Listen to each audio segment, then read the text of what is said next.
Dans les années 90, aux États-Unis, c'est la naissance d'un tout nouveau mouvement, le mouvement FIRE, c'est l'acronyme de Financial Independence Retire Early, ou en français Indépendance économique retraite précoce. Le mouvement trouve plus précisément son origine dans un livre qui a été paru en 1992, coécrit par Vicki Robin et Joe Dominguez, Your Money or Your Life, et la génération Y est la plus enjouée à l'idée d'adopter ce mode de vie. Cela consiste en fait à vivre de manière frugale. Le frugalisme est un mode de vie qui permet de mettre de l'argent de côté pour ensuite travailler moins et vivre mieux, et c'est exactement la définition du mouvement FIRE. L'idée visée est donc l'indépendance financière et une retraite anticipée, mais cela implique de faire de nombreux compromis. Supprimer chaque dépense non essentielle pour épargner.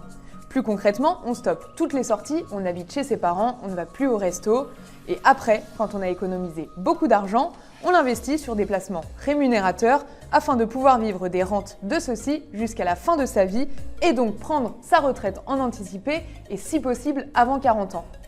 Ce mouvement est croissant en France depuis quelques années et puis la réforme des retraites l'a remis au goût du jour.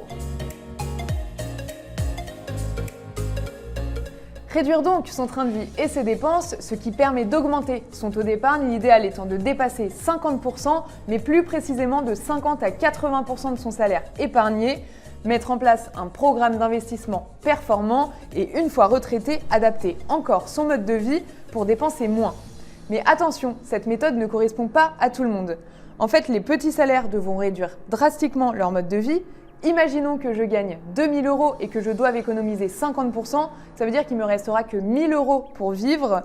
Maintenant, imaginons que je gagne 6 000 € et que j'en économise la moitié, il me restera 3 000 € pour vivre, ce qui est donc beaucoup plus confortable. Mais la question qu'il faut vraiment se poser avant de commencer à vivre cette vie-là, c'est jusqu'où peut-on et doit-on aller en termes d'optimisation de dépenses ?